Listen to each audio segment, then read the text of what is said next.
Hi everyone, thanks so much for watching. This particular look is done with Pumpkin and Poppy Cosmetics. This is really cool bronzy eye. I don't know if I'd call it smolder. It's just kind of like a really kind of darker, joyful bronzy eye. But this look was done with Christy or Veggie Beauty's pigments from Pumpkin and Poppy Cosmetics. I'm not sponsored, affiliated with these products. I swapped for them, so in a sense I did receive them in a non-traditional manner, but I did ask for these particular products. I'm still sponsored by Glamour Doll Eyes, in case you were wondering. I'll be doing tutorials with them coming up real soon. So the last one I did was Little Mermaid, so it's been a little while, but I'll do some shortly. I need to get some pigments and do that for you. So I hope that you enjoy this look. I'll do a blog post review of these. Be sure also, if you really like her channel or you like the way her products look, to like her Facebook fan page, because she always has posts or sales or tells you about what she's coming up with as far as pigments go. And actually the same thing with Glamour Doll Eyes. I always have posts for when they're coming up with things. So be sure to check it out if you like inexpensive pigments, and I'll put a link in the bottom bar for this. This is the Into the Labyrinth collection once again, and I'll do a blog post review. And these are actually some of her most impressive eye pigments I've tried. If you liked the Christmas in Gotham sets and you purchased one, you may want to consider getting this one too, because it's really good quality. So I hope you enjoy, and thanks for watching. So to get started on the look, we're going to be taking a little bit of Urban Decay's 24/7 Glide On Shadow Pencil. This color is Sin. It's quite a bit different than Urban Decay's Midnight Cowboy. It's got more of a sheen than a glitter. So you can probably see that sheen. And I'm going to pat this down, melting it out with my finger as fast as possible after laying it down. If you have very dry eyelids, you could take this all the way up if you want, if you're used to doing that with the Sin eyeshadow, but it's such a shimmery color, I only like to place it in certain areas. Next up, I'm going to be taking a little bit of Pumpkin Poppy Cosmetics Rightful Property. This is from Into the Labyrinth, and it is just, it looks very bronze on the outside of the container. So it's a really cool color. Pop this jar open. Yeah, her labels are getting magnifique. So I'm just going to grab a shader brush, the little Naked 2 one, and we're going to pop a little bit of LUSH Tea Tree Toner on the brush.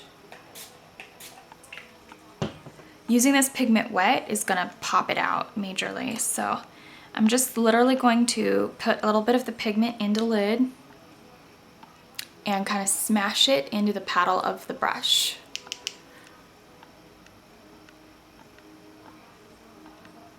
Or you could apply the pigment to the brush and then wet it, whatever is easiest for you. Just don't make all the pigment wet, or it really won't work well again. So I'm just going to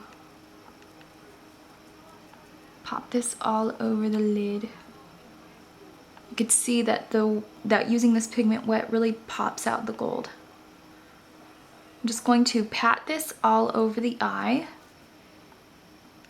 And what you can do is, once you've used the majority of that pigment wet, is pop on a layer of it when the brush is a little less damp. And then I'm just going to take the edges of the paddle and smooth it around the eye. Now, in order to add depth to the crease, we're going to be taking Furry Friend, also from Into the Labyrinth, and I hope you can see that.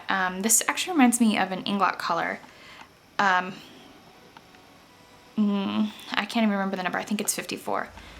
I'll annotate the inglot number it reminds me of, but it's just a beautiful, sort of a slightly taupey but very warm brown, if that makes any sense. And it's got gold shimmer in it. It's a gorgeous color. I think I have 2 of these colors from Inglot. It was an accident. It kind of goes to show you that it's kind of a really cool brown to work with. It's in the crease, so we're going to start in the outer corner.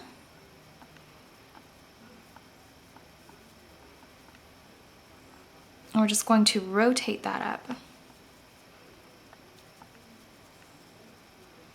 using little rotated motions just to keep the crease work really soft, easy graduation of brown. And what I did from there was, after I added depth to the crease, just picked up ever so slightly little bit amount and started moving it in along the width of the crease and sort of taking only the remainder of the pigment to move it inwards. For those of you who like David Bowie, and pretty much the reason to see this movie unless you really love Jennifer Connelly instead, or both, don't Defy Me. And this is a very, very rich cocoa brown, almost matte, super opaque. I don't have the ingredients listed with me, but it looks like, trying to think of the word. I don't want to say titanium dioxide made this opaque. I could be wrong, but it's very rich in pigment. I could tell before even using it. So I'm just going to pat my brush into that. And I'm just going to go along the socket line.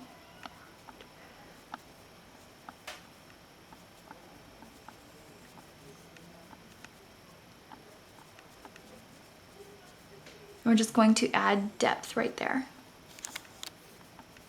Now the trick with this look would be to make sure that the blending towards the brow bone is super, super soft. That way you can optionally decide if you want to do a highlight or not. So I'm just going to put on into the Labyrinth between the stars, and it is a really unique highlight color. So it's got a lot of gold in it. It's crazy. I haven't really seen a highlight color because it almost looks like there's teal sparkle in it. So I'm going to pop this on with my Diluting Tool 785. And we're just going to start in the arch of the brow bone and pull it back.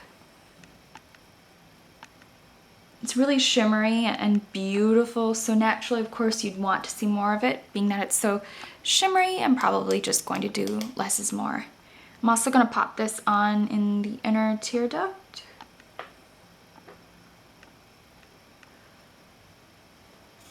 I'm going to take a little bit of Falling Down, which doesn't seem like it would go with the look I've created. It goes with the collection as a whole.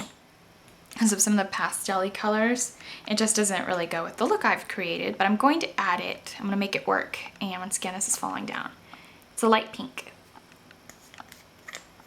And I'm going to add some of this. This is one of the pinks that she has put into the collection, and it's hard to find a vegan pink, so it's really nice that she does that. So I'm just going to pop this into the inner corner.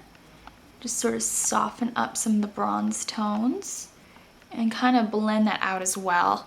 Now, if you'd like, if you feel like your crease isn't very well blended, you could just tap over the edge of that with the pink. And what this will do is just sort of transition it from the brown to the highlight a little more gently, so you don't have to overlap it with that frosty shade, which isn't necessarily a good look. Now I'm going to take a little bit of Urban Decay's 24/7 waterproof liquid liner, and what we did with that was just do kind of like a peak of liquid liner, kind of raise it up a little bit, and then do like a little tail on the outer area. And then for the inner portion, what I did was just sort of draw it in very thin so it doesn't close off the whole eye with too much heavy liquid liner. Now I'm going to take Now I'm going to take Urban Decay's 24/7 Glide On Shadow Pencil in Sin, and what I'm going to do with that is line over the waterline. Since they don't make this in the regular 24/7, this is basically what these are jumbo sized ones, the skinny ones. It's like the same exact thing. So I'm just going to go over the waterline and the lower lash line. For the lower lash line, I want it to be very nude. I'm going to be taking Between the Stars, and we're just going to pop some of Between the Stars right over Sin. Sin really shouldn't be a problem. It should stay. It's nude. And I know the 24/7 pencils are said to not transfer anywhere, but I think any pencil really can go anywhere it wants. It's cream based, but Just popped a little bit of that on and it should stay on all day. If you're looking for a setting powder that photographs flawlessly, this would actually work for you. I've never had a problem with photographing with this. Now I'm going to be taking the Into the Labyrinth Fire Dance blush. And it's just this really pretty peachy blush. I like that her new collections have blushes. It's really kind of cool. And I have a little bit of that in the lid. And the reason I took the foundation first and really kind of showed you it was because I feel like her foundation really works well before you move on to using her blushes. So I'm going to take Fire Dance blush. Great memory, Grace. And we're just going to tap the kabuki into that. Kabuki's from Eco Tools. Or it's not a kabuki, sorry, it's this thing that looks like a duo fiber brush. And I'm just gonna stipple it on because it's a very pretty bright orange and I don't want too much. This is almost like a darker version of her Clementine blush.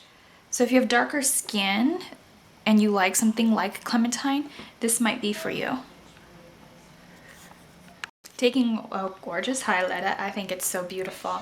Been looking for a dupe of Silver Dusk for a long time, and this is Little Rock. Trying to cover it up because I have it in the lid. Well, whatever. Lorelei. I'm gonna have a blog post of it. I'm gonna pop this on with my e.l.f. stippling brush onto the cheekbones and down the nose bridge. These are her two collections that are available right now. For this look, you could pretty much do any lip you want. I think depending on what you want to do, I'd probably stick with the warm tones or something that complements the blush or the highlight. She has two glosses that are out. This is her first ever moisturizing lip gloss in Miss Kitty. It's now been renamed Snow White, so if you're looking for it, look for Snow White.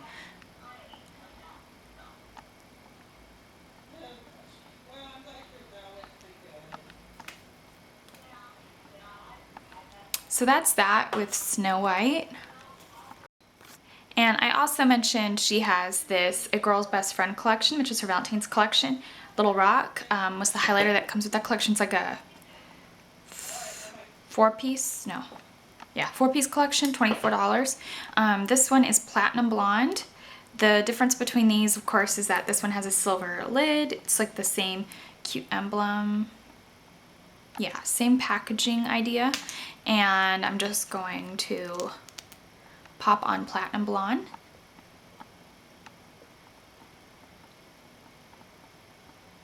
It's also really cute. Other way to go. I've already worn Platinum Blonde a lot. It's got a lot more sheen to it, but looks really good over muted lips or even just a lip balm. So I hope that you enjoyed this look, and thanks so much for watching.